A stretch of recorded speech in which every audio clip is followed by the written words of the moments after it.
back and forth. I think so are many Americans, far more Okay, Americans than there are NFL players. Can I finish my question, please? Thank you. Many NFL players are very upset. Many people had different ideas and opinions on this, but when the president weighed in, the NFL said we're going to be united. There is an anticipation that it could grow even more so this weekend. What is the president anticipating? What should we expect him to say about this? It's now the NFL against the president. I think the president's made very clear this shouldn't be about the NFL being against the president. This should be about our country coming together to support the flag, support the national anthem. There's nothing wrong with having pride in the United States. This president's been very clear on that, and he's certainly not going to back away from it.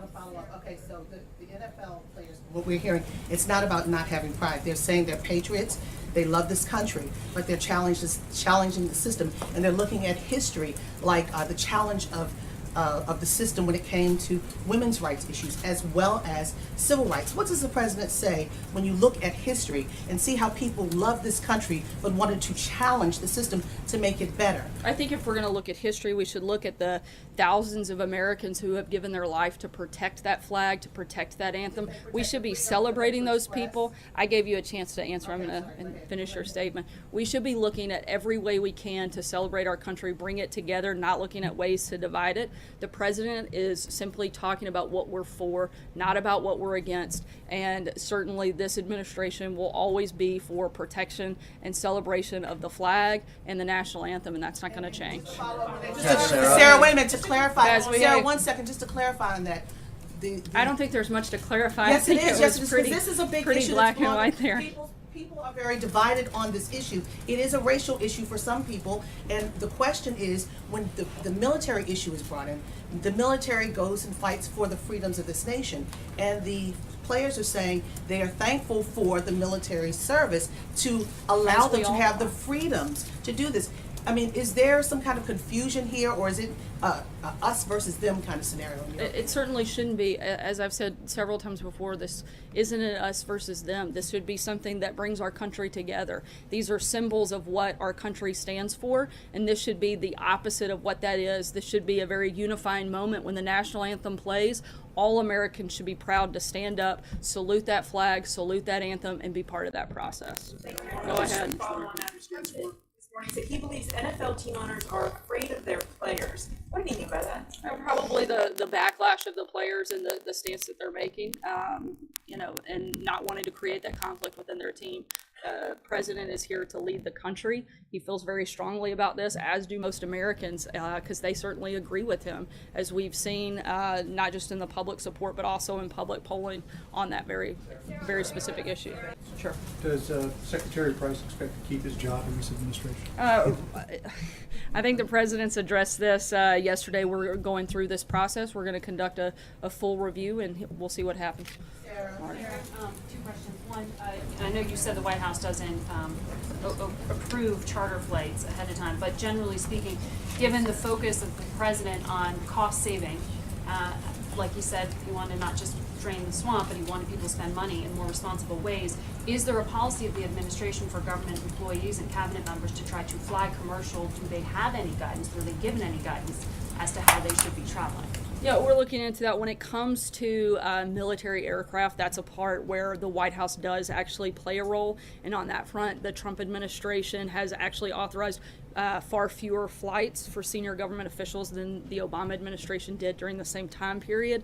And so we're continuing to look at ways to bring that back under the places where the White House has that direct control and authority, which is under military aircraft, which we've cut back significantly at this point. I just want to follow up on the Roy Moore comments. I know you don't want to talk about the race, but from the podium, do you want to at least condemn some of those sentiments that you said the president, to your knowledge, does not share? I would certainly say we don't agree with those comments, but in terms of whether or not I'm going to get into the back and forth over another candidate, we're here to focus on the president's agenda, and those are the questions and the people that I can answer for. Jeff. One more question on Secretary Price's flight. You said the White House was not aware of it, but on at least one of those flights, a senior advisor, Kellyanne Conway, was flying with him on the private flight. Are you looking into that one specifically to see if the White House knew about that? I didn't say we weren't aware. I said the White House doesn't authorize those private charter flights. Again, we're doing a full, not just of that flight, but an internal review at HHS of all private charter flights, as well as an IG review that'll be conducted of all of them, not just any one particular flight. So that'll be very thorough. Julie? Follow up. If the president, as he's watching this coverage in Puerto Rico, is he satisfied with what he sees as the response here? Is he satisfied in what he's hearing from his advisors, or would he like to see things moving along faster, as some of people on the ground have asked for? The president wants to continue to do everything we can to protect the safety and security of the people, both at the U.S. Virgin Islands and Puerto Rico. We're continuing to do that, as Tom spoke very in depth about that process and what it looks like. That's our focus. That's what we're going to be continuing to do. People first, paperwork second. The president has empowered all of his agencies to go forward with that mindset, and that's what we're going to continue to do. Julie?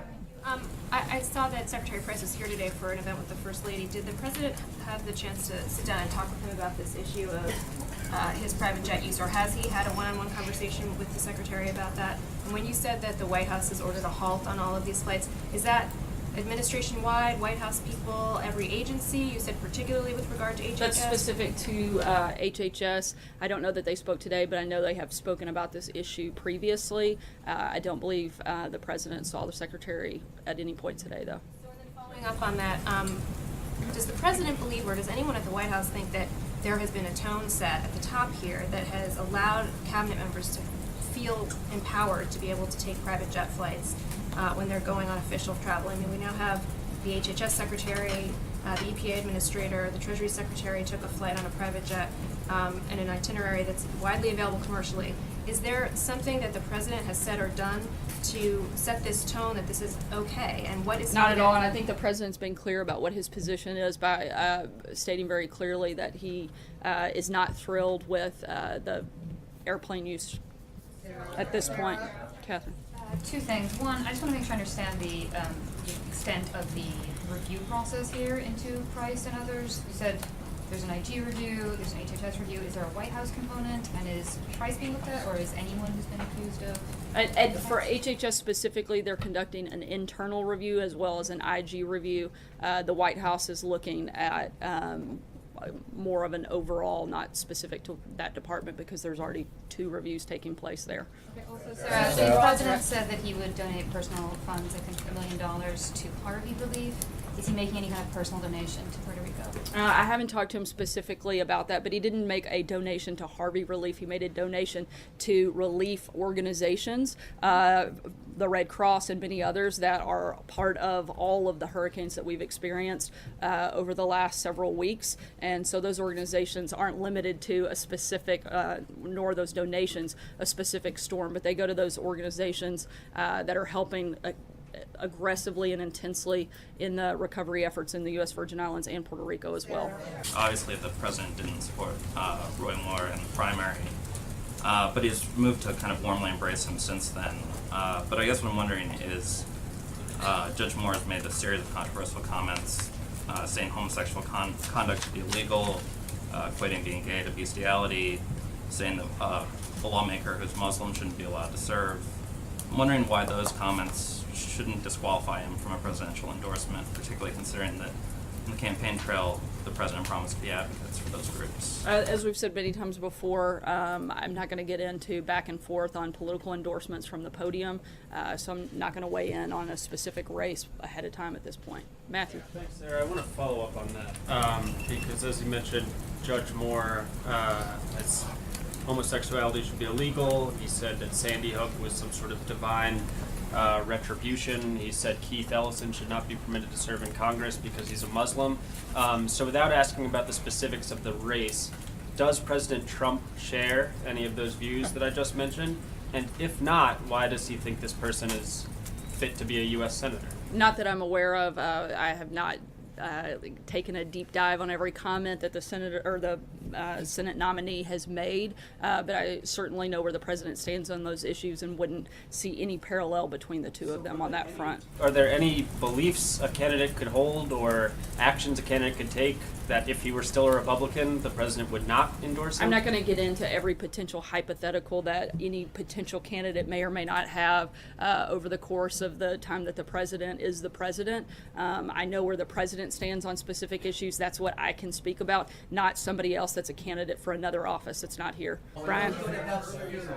Cochran and the We'll healthcare make this the vote. last question. You said about I forgot. You had said about Senator Cochran and the healthcare vote that it was the White House's understanding that Senator Cochran was not able to physically be here this week. Well, Senator Cochran's office has said that there have been plans made for Senator Cochran to come to Washington if there was going to be a healthcare vote. Was the White House not aware that those plans had been made? That was our understanding, as I said, that the senator was physically